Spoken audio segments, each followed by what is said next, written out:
Hello and welcome back to another episode of Critical Reactions with your host Bryan. We are going to continue on with today checking out a special selection, which is where one of you tell me exactly what it is I need to check out. Today's comes at us from John. Semargl, Equinox Circle. Before you listen to the song, get a refreshment of the previous track you checked out before so you can compare it with their current style. So John did request Semargl last month, I think it was, and we checked out a track called Pure Hatred. And, I figure we can all get a refreshment together on this one. I'll play a few seconds of this and see what's going on with it, and then we'll dive into Equinox Circle. So, this was the first one we checked out called Pure Hatred.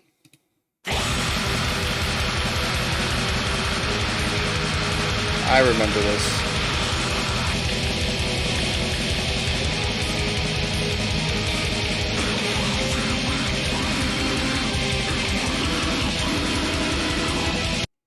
If I remember correctly, it was that pretty much all the way through.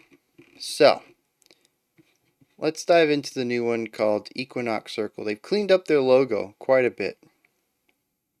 See what's going on here.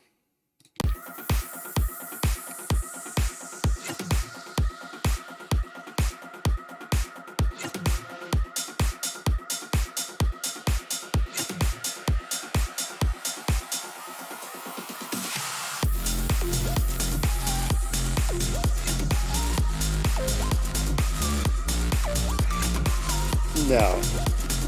No, this is a one-off, right?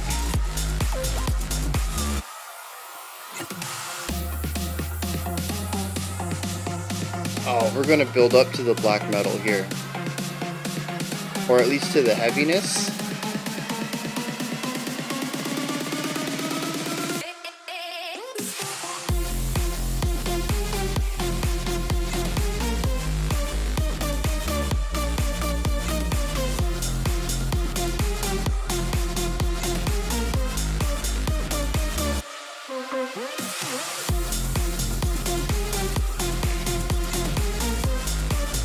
Are we at least going to get the black metal screams on this? Is it black and techno?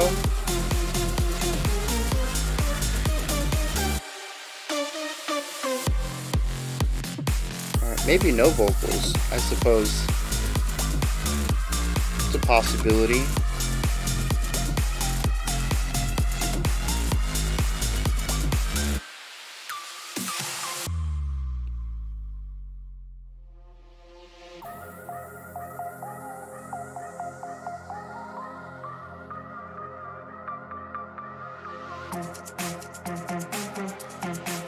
This motif is running hard through this song though.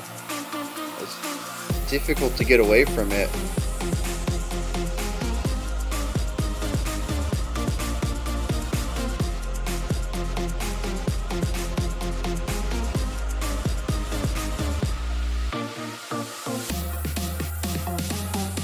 Another build?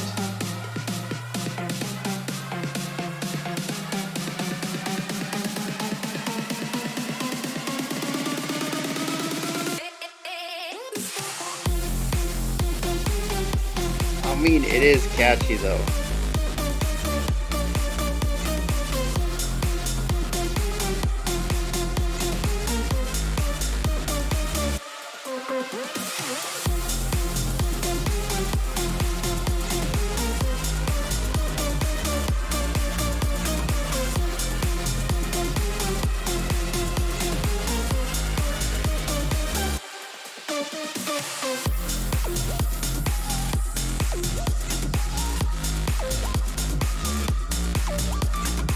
I love those raindrop sounds. So good in this particular context.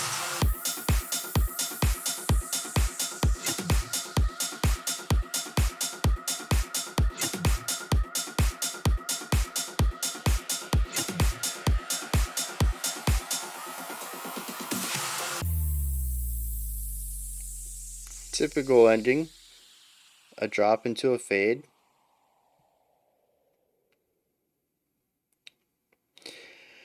Um, you know, I knew it was going to be different. And I didn't know what I was, I didn't have any expectations. Um, and somehow I was still surprised. What in the world? I don't know what type of, I don't know if, John, if you're even looking for an analysis here, or if this was just more of here's some black metal, and also here's what they do now. Um, but I mean, I'll talk about it a little bit. I have a lot of questions about the circumstances of this, though. I'm gonna hold that to the end. We'll dig into the song first here. Um, so here's one of the big things. If we want to do a little bit of compare and contrast, production quality is through the roof. This is hi-fi production, very large sound sphere, plenty of space between all the instruments, particular placement of instruments, movement, panning of ideas, and then of course the production that goes into making the sounds, assuming that they are handmade and not samples or libraries or anything. Um, the production that goes into making the specific tones themselves. It's wild that they went from. I mean, you heard a little bit of that pure hatred. Yeah. It's mid-fi pushing towards lo-fi black metal. Production is not its strong suit. And this is just the tonal. Can we say tonal? The total. We'll go with total. I think that's where my brain wanted to go, anyways. It was like, wait, we're talking music. We should throw a music term in there. Nah, the total opposite in production. There is a lot of attention to details of how sounds sound, where they sound, and how the entire song comes together sonically, more so. Well, just having that focus on how the song sounds, alongside what they wrote. So I think that's probably the biggest surprise for me. If you're gonna make a swing, they really made a huge swing away from where they were in the production field. Now, musically, this sounds typical to me, very iterative. There wasn't much in here that I felt was breaking new ground, which is fine. It doesn't have to always happen.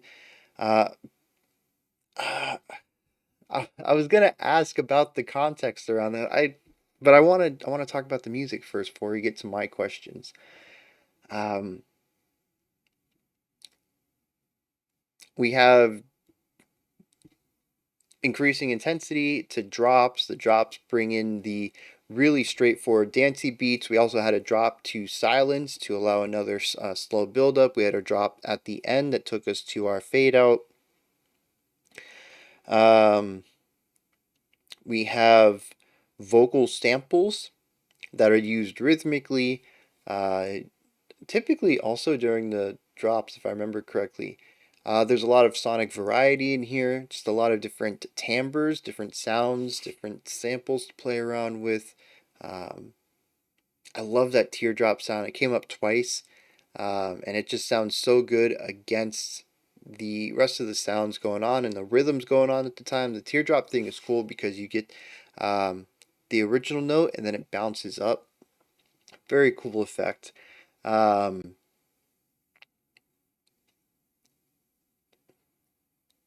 and like what how do I connect with the song, right? I kind of don't. It's just dance music to me. It feels good to listen to, feels good to move your body to. The four on the floor drum beat just makes you want to move along with it, to groove with it. It's just a fun track. I don't know what type of electronic music this is. On a on a purely descriptive level, this sounds like electronic dance music. I don't know if it is EDM per se, but it sounds like electronic music designed for dancing to. There's not a lot of complexity to it. It is mostly there to provide a groove and a neat rhythm to go against it. And I appreciate the layering that goes on. In almost all of the sections, you have your drum and bass on the bottom, providing your four on the floor rhythm. You usually have some sort of melody riff or loop, I think is the term for electronic music. And then you have an atmospheric sound that sort of sits further away on the outsides and is a little foggier, it's a little vaguer to hear. It's just not. It's pushed way outside the spotlight is what I'm getting at. You have to really be like, oh, what is going on out there? Let me check it out. Otherwise, it's pretty easy to miss. But it does provide some textural stuff and widens out the song, gives it that extra oomph in the production element. Gives it a nice full-bodied sound. Um, and that's usually it. You got those four aspects right there. Um, And there's usually some sort of timbre layering going on as well with the melody, where it's not just one sound doing it, it's two, but they're not harmonizing note wise, they're harmonizing textures, where they're playing the same note but have different timbres to them. And that's really neat as well. But that's what this song is to me. It's not complex, it's not deep, but it's good dancing music, and I enjoy it for that. Now that's about it for my analysis of this track, but I have so many questions. Semargl fans, especially long-time fans, anyone who can answer these questions actually, are there any members in the band now that were there originally? How did they get here? Was it like members leaving, members coming in, and new members gradually change the sound and it shifts in one direction? Maybe they were hypothetically metalcore with electronic components at one time. That's a very popular sound today. And then they lose their guitarist and they bring in a keyboardist. And now you have like more weight towards that electronic side, and you keep pushing towards it. Or did they just wake up one day and like, let's put out a techno album? Like, yeah, let's do it. Like, just like completely on board with it. Um, this just makes no sense to me. Where's the vocalist? What is the vocalist doing? Did the vocalist leave the band? Did they decide they wanted to make beats? Did they pick up the keyboard? Um, this is just such a wild shift. Is this a one-off? I think I talked about that at the beginning, right? Is this like an intro track to an album and the next track is back to the metal, you know? Or is this what they do now? Is this like all the music they make?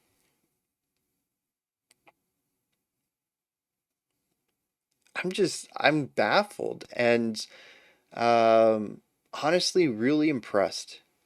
I think we tend to undermine a lot of modern musicians and that we pigeonhole them in what they do. But I think this is a really good reminder. And I'm not saying like each of us individually does it, just like people who listen to music, people who exist generally do this. You're surprised when the country star can shred, on his guitar. Why doesn't he do that in the music? Well, the music doesn't call for it. It's all about understanding what your music wants, what it's supposed to be saying. It's about having restraint. Um, but I mean, I think there's very few people who play the guitar and are just happy with power chords or, you know, open chords. I think most people, even if they don't put it in their music, typically try to push themselves. And most people who don't go out there and make music find that they reach a point where they're like, "Yeah, I'm good." I think that type of person just keeps on wanting to push themselves most of the time. Um, But anyways, back on the topic here. We kind of pigeonhole people. The pop person definitely couldn't play guitar, or the country guitarist couldn't play metal, or that metal band could never play a pop song. Um, and it's like if you play music, if you write music too, I don't think I can understate that either. I don't think I can overstate it. I think that's what I meant to say. Um, a lot of rock and metal musicians are also composers. They tend to call themselves songwriters, but the proper term is composer, and I think we should start using it more often for pop culture music. It's not something just for classical composers. Um, but when you're composing music and you're a musician, you understand music on some level, whether it's some innate thing that that you're just really good at, or little tools that you've picked up over time from listening to other people, or maybe it's a classical education on the topic. Regardless, there's a passion and understanding for music there that is an easy jumping board to understand all types of music. Once you have that foot in, everything else is easy. Um, and so right here, I'm like, this is wild. They went from black metal to electronic music, but honestly, as long as they're enjoying it and it's something they actively wanted to do, it probably wasn't that big of a transition for them. You learn a new set of tools and you go to work. It's not much different than writing anything else. So, I'm like I said, I have a lot of what was the word I used? I think I said surprised, but honestly, I shouldn't be.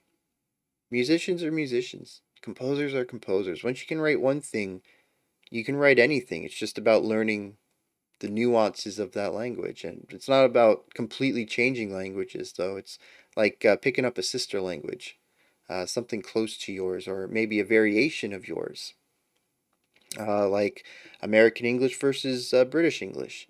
They're very close. They have a lot of their own rules and ideas and spellings and pronunciations, and sometimes they have completely different words, but you kind of already have an in. You've got one foot in the other language already, and I think the same thing can be said for music as well.